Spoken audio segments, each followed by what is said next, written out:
And during last thing on Live Evil, and again the remix is out now. It's 2 discs. You get the original mix remastered, and then the new remix on here. Did you have any extra? Obviously, you didn't because it's not in the box set. But was there anything extra recorded, or were there any outtakes from this, or songs that didn't make it onto the original record that you maybe wanted to include here that you couldn't find? Do you recall any variances to the set or any extra material that was anywhere? No, I don't actually, Eddie. Basically, what was sent me was that, and of what we picked out, really. We didn't have anything that was different, really, that we never used. And there, because there's a point in the show where Ronnie tells the audience that they are being recorded and filmed. Do you know now? Did that film? I don't recall. Did that actually come out? Is there a full concert document from the Mob Rules on video? I don't think so. I really don't know that. You know what? I actually can't remember that. I can't remember if there is or there isn't. I would have thought there's not. Otherwise, it would have been out. Yeah, that's what I would think too, and that's why, again, I just listened to it earlier today knowing I was going to talk to you, and I ran it through from top to bottom, and in one of the stage raps, Ronnie says to the audience, just so you know, you're being recorded and filmed for an upcoming release, and that took my interest a little bit, because I said, maybe there's maybe there's a video companion to this somewhere that we don't know about. Yeah, maybe there was, but maybe we scrapped it. I actually don't remember that at all, Eddie. Well, maybe that's... Tone, maybe in a year or two we'll be talking about the Blu-ray or DVD release that we both don't know exists that's coming out. Yeah, exactly. I mean, it's amazing that there are so many things floating around. I wouldn't be surprised. Yeah, check your archives, because you may have it and don't even know it. Could be somewhere in that big room of riffs that you have. Yeah. I mean, I can't keep track of, because we've been doing these box sets with Aussie and all these different things of catching up what you did in them days and what, talking about those tracks and then going in now to the Sabbath with Dio, and which I was waiting for this period to come up, because I thought I really enjoyed the Ronnie period, I must say. Well, I enjoyed the Aussie period, but it was so different. We had to challenge again when we had Ronnie. It was another challenge to start and establish ourselves again. And it was great, because it was making us work hard and making us become a unit and work together. And that's why we break up and reform again, and break up and reform again, because we had something very special. Yeah, no doubt about that, and I miss it tremendously, because you guys were it was so good right up to the very end, right up to the last album, The Devil You Know, which was just a phenomenal record. With that in mind, it's a nice way to take a minute here to segue into some other things. Now, you referenced this before. The early Sabbath catalog with Aussie, much of that has been reissued in box sets as well, and I would tell my audience, if you missed those, go check those out, because there's some great extra content and fantastic packaging on those as well. Ironically, I don't know if you realize this, 31 years ago today, the Dehumanizer album came out, speaking of the Dio era. And, that's a record. Yeah, I just saw that online. And that's a record, I got to tell you, Tone, that even as big of a fan as I am, I kind of... I want to say I missed out on it, but I didn't give it the time it probably should have had when it initially came out. And I had a whole new respect for that record ever since you guys came back together in '06. I remember talking to Ronnie and him saying to me, I said, well, what are you excited about being back with the guys? And he said, well, I can't wait to play some stuff from Dehumanizer. And I was like, well, that's an odd answer, because that's not the record people immediately go to with him. And him saying to me, no, stuff like After All and and all these songs, he goes, they're really important songs that I think should get a second look. And when you guys went out and started playing again under the name Heaven and Hell and featured a lot of that, I thought it was fantastic, and I absolutely love that record now. Are there any plans to do anything with that at some point? Oh, I'm sure there will, Eddie. I mean, the idea is, as he's coming round, we're trying to get through stuff now and look at albums that we've done, and I'm sure it will come to that at some point. Yeah, because that was an album when we did it. It was a funny period in the music world for us. Right. The sort of the music was sort of going somewhere else, and I think that album, as you say, I think it got overlooked in a lot of ways, and it's always a case that years later people go, "Oh God, I've just heard this album," and they attach themselves to it again. But at the time, it took a while. You know, it didn't sort of grasp everybody like the first two albums we did with Ronnie, and it sort of got overlooked. But it's nice to revisit though all these again. Yeah, I mean, that was the 90s, and that was a tough time for everybody with the music's climate shifting. But I think that album, I'm even guilty of it to some degree, not giving it the attention it deserved at the time. And going back in retrospect, there's some fantastic stuff on that album. You had said the last time we talked that there's a lot of later Sabbath stuff you were going to be looking at, including some of the Tony Martin era stuff. You had talked about trying to find the tapes for Born Again, the record with Ian Gillan. Where are you at with any other reissues? Is all that still coming? Is that what you're working on these days? Yeah, there'll be stuff coming. I mean, again, you know, if I say something, people expect it there and then. But you can't do it that quick. You have to go through the routine of, like, now we're on the Dio package. And then it'll move on. And the idea is, yes, the Tony Martin stuff will be coming out.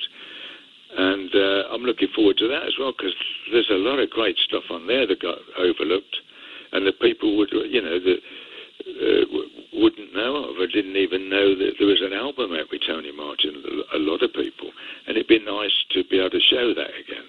And as far as, again, I said to you, and I've mentioned before about the Ian Gillan, the Born Again album, and as soon as I mention it, people think, "Oh, I'm working straight on it." Well, no, because you have to get through the others first to get to that. And then we have got the tapes now to Born Again. They're being transferred from reel to reel to digital, so we can get a proper look at it. But again, it all takes time, and it has to be done in its stages. We're hoping to release all the stuff at some point. It's just a matter of going through it bit by bit, really. And I know people get anxious and, well, where is it? I'd like to be like that. I'd like to say, yes, it's here. But it just takes time, you know, to release it. You've got to release it in stages. Well, if we're looking at this chronologically, and of course I don't want to forget about the record with Glenn, Seventh Star, because that's a phenomenal record as well. But if we're going chronologically, so now Live Evil is out.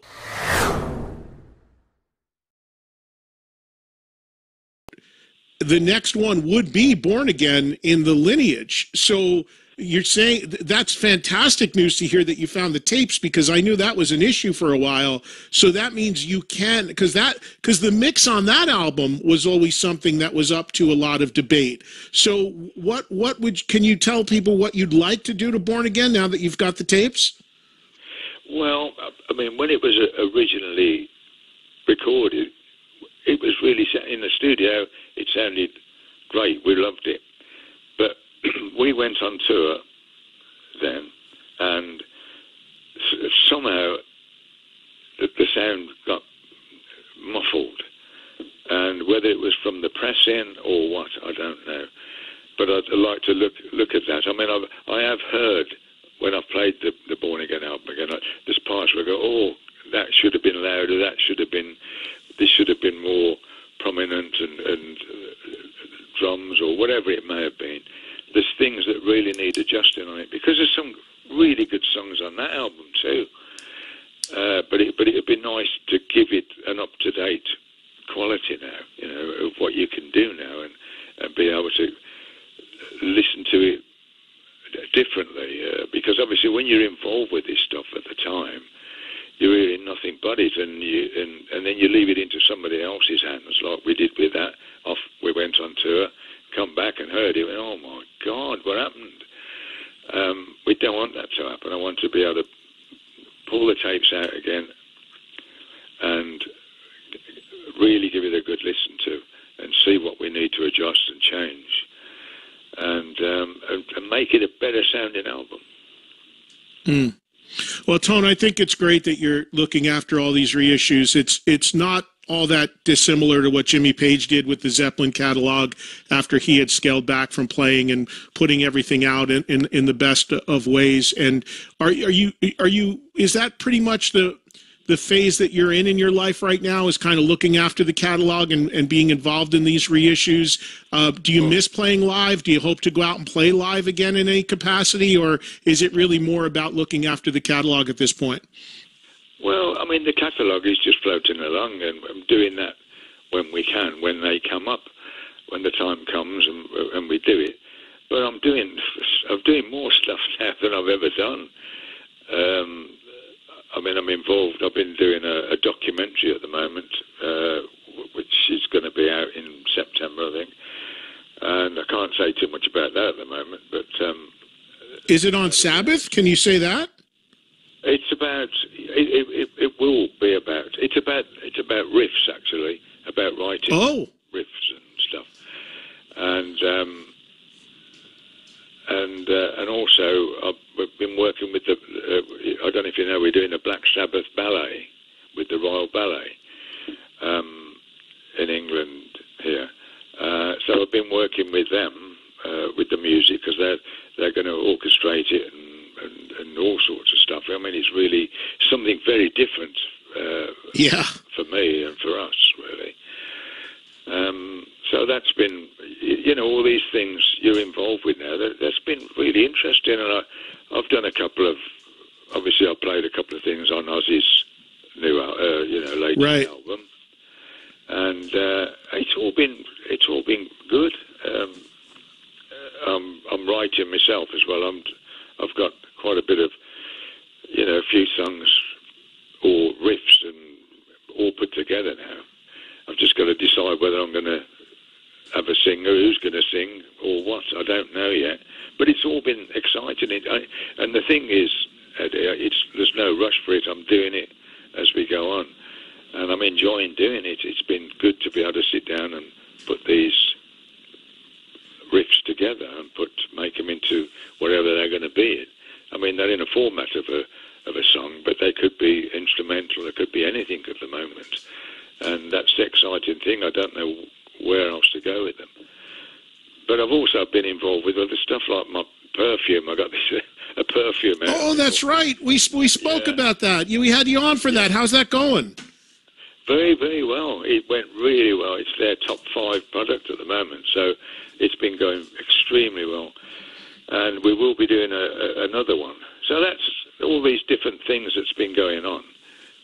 Because it was another interest that I had. I always liked, collecting different aftershaves and perfumes over the years of touring, when I'm in different countries. Oh, yeah, that's nice, I'll get that. And I collect them, and to have the opportunity when they approached me to do my own perfume, I thought that's brilliant. And they're a real top luxury perfume company in Italy.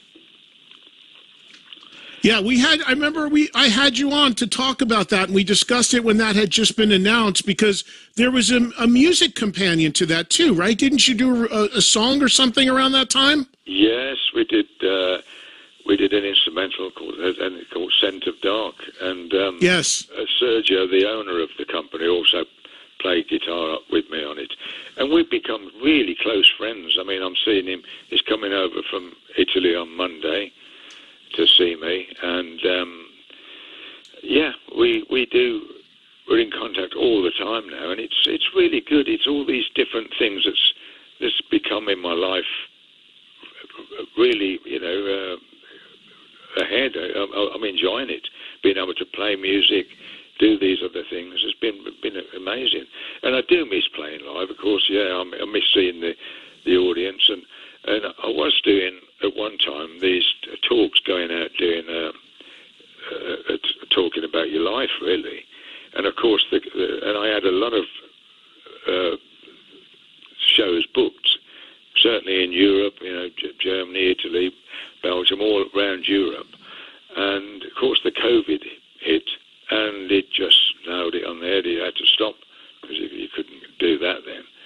So that was something else I enjoyed, because I was talking to an audience and being involved, and there were fans asking questions, and you could answer.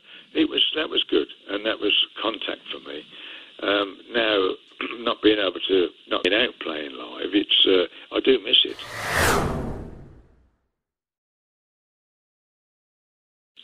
But I've not written that off. I mean, I did the thing with Aussie. We'd done the Commonwealth Games in England.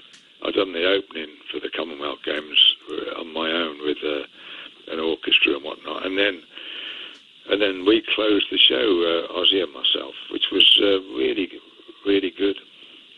I just read that today in the press it said that the bull or something was named after Aussie.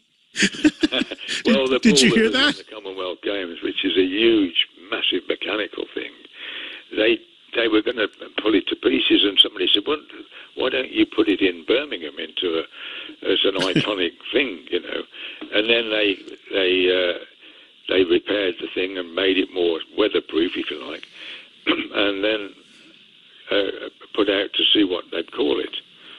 And so people have sent suggestions in, and of course they picked Aussie as the to call it Aussie. So, yeah, I thought that was funny. Tone, a couple more things. I won't keep you much longer. I promise. I just so much in my head here.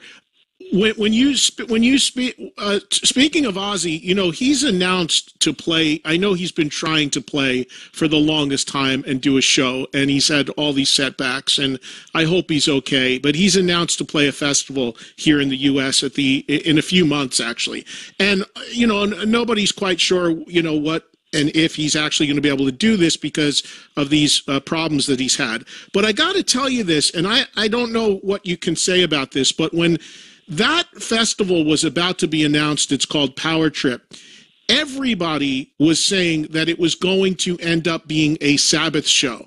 And then when it got announced, it was announced as Aussie, as a solo show. Was that ever on your radar? Was there talk of Sabbath ever doing a show? Yes, there was, yeah. But I didn't at that point. It's hard because Aussie's been going through a lot of stuff lately, and he's in hospital and out of hospital, and he's really been fighting it. He really wants to get out there, but it's in my mind, it's very difficult to sort of say yes and think. I've got to think of the people in the band as well. I've got to think of Aussie, if he's going to be all right to do a show and whatever. So I wasn't that comfortable with it, and but I didn't know Aussie would be doing it on his own. But it's great. I hope he can do it, and that'd be really good. And he really wants to do it, and he's really trying to pull to get himself back. I mean, he's had to go through such a lot of hard stuff lately. It's such a shame, really. But he's still fighting there. So it was true that initially that was going to be a Sabbath day, but it sounds like you were just uneasy about the circumstances and about his condition, and that he ended up just taking it as a solo show. Yeah, sort of. Yeah, I mean, we hadn't approached the others as far as doing it. I mean, they may have said no, but it didn't get much further than me, really. But yeah, I mean, that's the way it is. And if you're going to go out, I want to do a good show. I want to go out on the top and do it. I don't want to just go and slap something together, And I'm not saying it would have been, but it could have been difficult. Yeah, no, I completely understand that, and I think, and that's exactly some of the concerns that the fans are asking those questions to me every day here on the radio. I said, I don't know. I can't speak for his condition. I don't know if he's actually going to be able to do this or not, and do it in a respectful way and be able to pull it off. So the clock is ticking. I guess we'll find out. But, you know, that's telling in and of itself that you considered it, because you had always said when Sabbath ended that you were done as far as large-scale touring, but if there was a special opportunity, you wouldn't rule out playing a song or even a show. And it sounds like if the things were aligned properly, that's still pretty much the case, given that you had considered actually doing that. Yeah, I mean, I've certainly done the Commonwealth Games with Aussie, and that sort of happened. But to do a full show, you've got to make sure everybody's in good shape, because people are going to remember you by that show. Yeah. And I don't want a reputation to go downhill all of a sudden. You know, if something goes wrong or somebody can't make it, we have to cancel or whatever. Because I don't know how everybody's health is. I don't know how Bill's feeling these days, and you just don't know. So I'd like to be sure if you're going to do anything, it's got to be good or not bother, you know. And one thing I want to go back to, you mentioned the Sabbath Ballet. I think that is beyond fascinating, because, I mean, some of the heaviest music ever made and some of the greatest riffs that you created ever made. And did you ever, in your wildest dreams, Tony, to think that, you know, I don't know what songs they're using, but something like War Pigs or The Writ or Sabbath Bloody Sabbath could end up being a ballet? I mean, there's no way you could have ever expected that. No, not at all. Never. I mean, when we were approached by the ballet company, and Carlos Acosta, who's a very famous international star, you know, ballet star, he's the head of it, and he's been a fan since he lived in Cuba, and he wanted to. This has always been his dream to do it, and when he approached me about doing it, I thought, God, how are you going to do that, you know? Because, like, you're thinking, well, God, Sabbath and ballet, couldn't get more opposite, you know. But he explained it, and he was confident with it, and he brought my confidence into it, and I thought, this is good. And we worked together on it, and I worked with the guy I've been working with. He's a classical producer and whatever, arranger, and it was really, and he's over the moon to be able to work together, because it's something very different for him. And he came over to my studio, and he played me the ideas of what they're thinking of doing, and are they playing it right. They're so conscientious of getting the right time in and the right pullbacks on the notes, and really, really good. And they're really working hard at it on the music side and the ballet side. I mean, I went to watch a couple of the rehearsals of the actual dancers, and they're amazing. I mean, they're so good. So hopefully it'll be a success for them, and it's going to be out in September. But the idea is they're going to do, I think, 10 shows here in Birmingham, and then London, and then somewhere else in England, and then they hopefully want to go into the bigger arenas and also tour the world. So we'll see what comes of it. But the feedback at the moment, the show's sold out just like that. So and they're so excited about it, the actual ballet company. And I am. It's such a great thing to be involved with, because it's different, and it hasn't been done before. And so, yeah.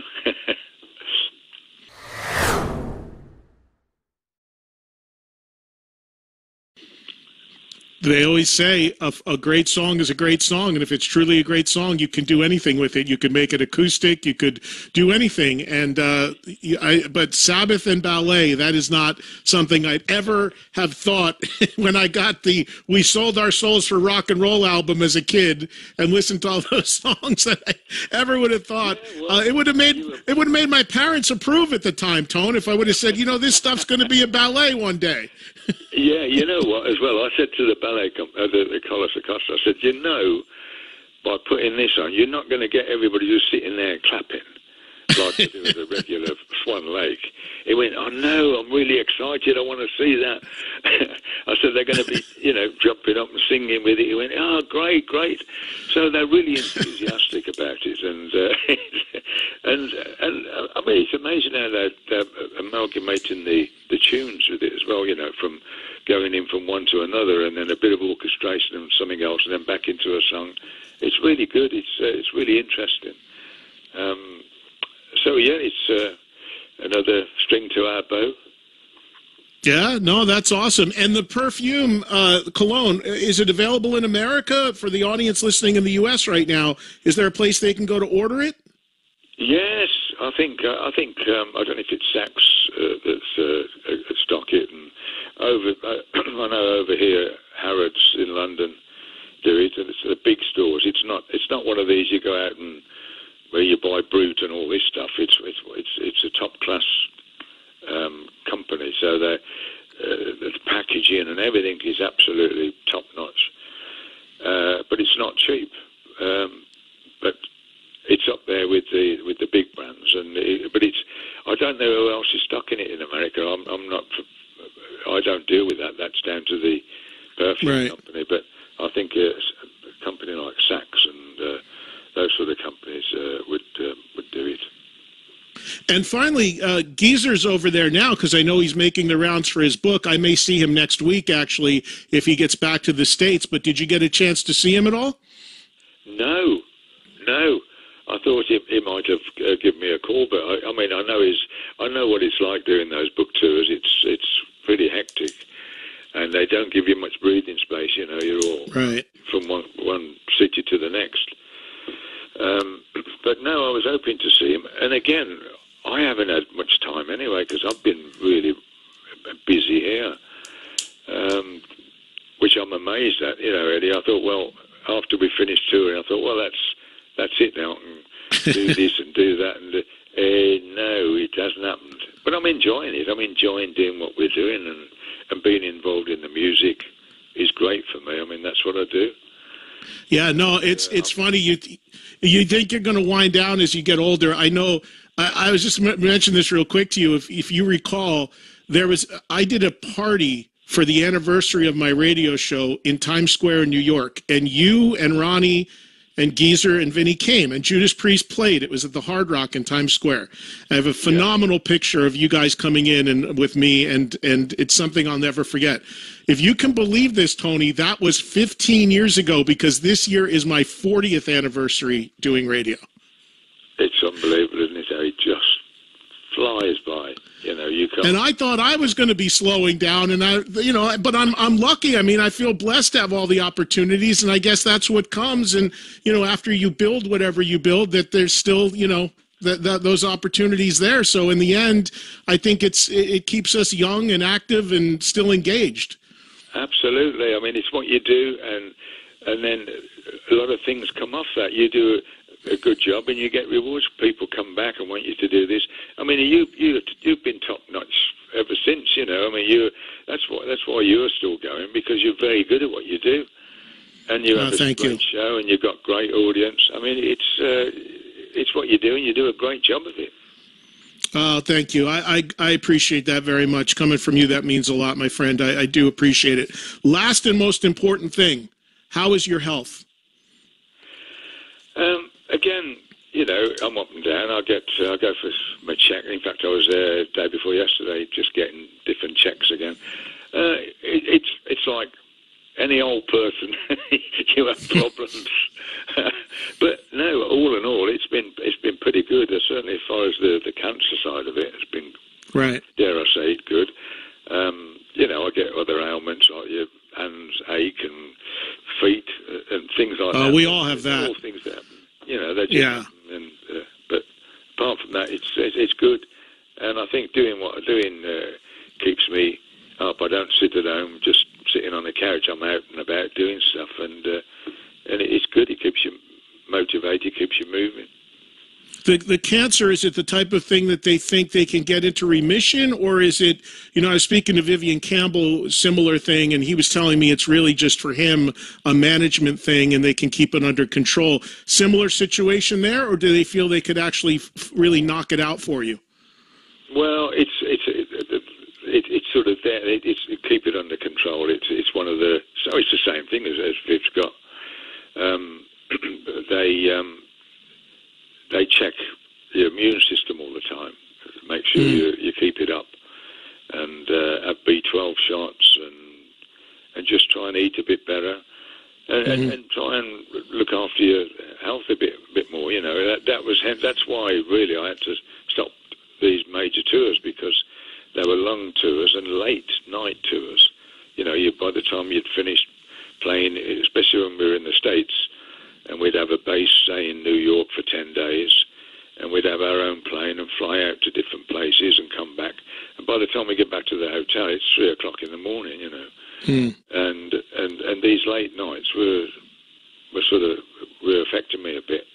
And my oncologist said, you shouldn't really be flying as much and doing this amount of work. So that's sort of why it came to the end of me touring for 18 months. But I loved it. I loved touring. I loved playing. I loved seeing the audience.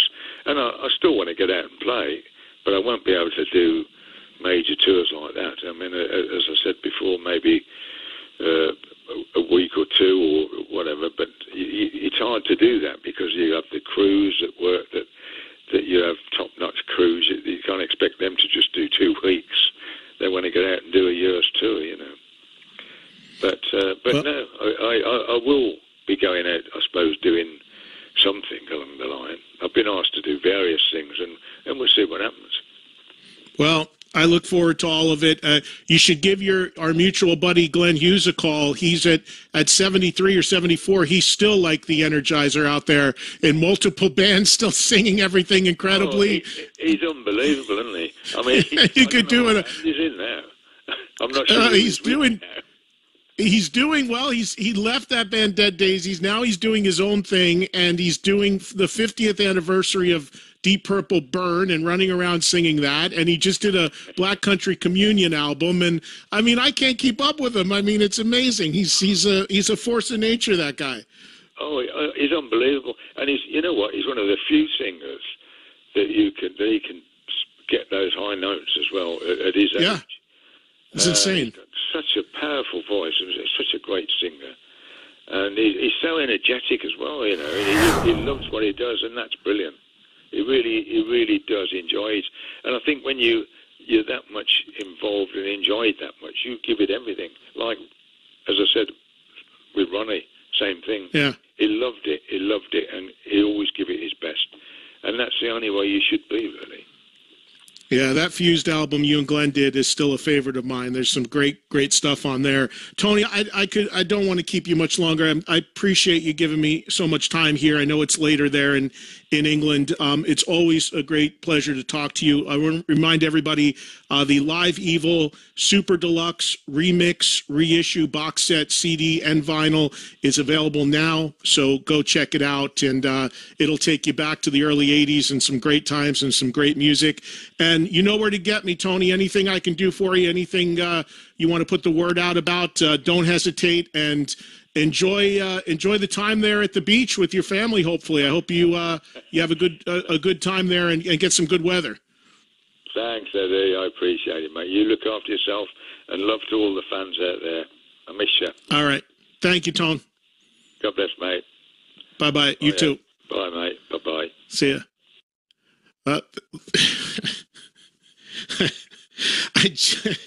I don't mean to laugh, but I gotta laugh. Because I tell people this all the time. It's like, that kind of thing right there is like an outer body thing for me. It's like, That was not. You want to, like, I always keep my shit in check, don't get overly geeky. I never do to the people I'm talking to, and I always keep my stuff in line. But I mean, rarely am I speechless. I've known Tony for 30 years. I've talked to him a million times, but it doesn't matter.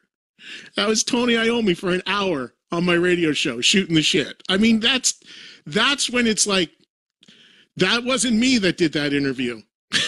That was some other version of me, not the kid in my room, staring at the gatefold that we sold our souls or the cover of Heaven and Hell. That was not me that just interviewed the creator of heavy metal for an hour. It's just ridiculous. That's when I go in. Now I'm externalizing it to you guys because he's hung up the phone. But that's where, in my mind, like I say all the time, nothing but respect for the 80s guys. But I grew up with them. Most of them are like my age. We came up together. That's like the Mount Rushmore right there. An hour. Live. It's 9 o'clock at night for him in England. It's him. By the way, AJ, isolate that, him saying whatever he said about me and how great my show is or whatever, because that thing's going to play on a loop on my tombstone. You got it, Eddie. So make 55 promos out of that. That was Tony Iommi that said that. I need a file of that interview immediately. Oh my God. You kidding me? That's all the validation I need. Any internet trolls or anybody wants to talk shit about anything from me and my career. Here's what Tony Iommi said about me. Done. Just cut your legs out. I'm bulletproof now. The man who created heavy music just said what he said about me without me pulling for that. That's it. I'm good. I'm good. By the way, I'm going to retire now. I'm done. This is my last show. It's been 40 years. Thank you. Good night. What else? How else could I possibly top that? Well, next week I got Brian May on. And I do, which again is like another person saying that. Brian, I've interviewed Brian before, but I don't know Brian. I know him because I interviewed him, but I'm sure he doesn't remember me from a hole in the wall. But still, Iommi, that's all you got to say. Iommi. Yeah, what'd you do today? I talked to Tony called me for an hour, hung out. Ridiculous. Well, I hope you enjoyed that as much as I did. Clearly, I did. And we'll take a break, and I will compose myself from having just talked to Tony, and I will come back and talk to you. We'll talk maybe a little bit more about that interview. Maybe we'll talk to you about that interview. Maybe you'll want to call in about anything you want in the world of rock. 844-686-5863. Not a bad Thursday on Trunk Nation, right? We'll be right back.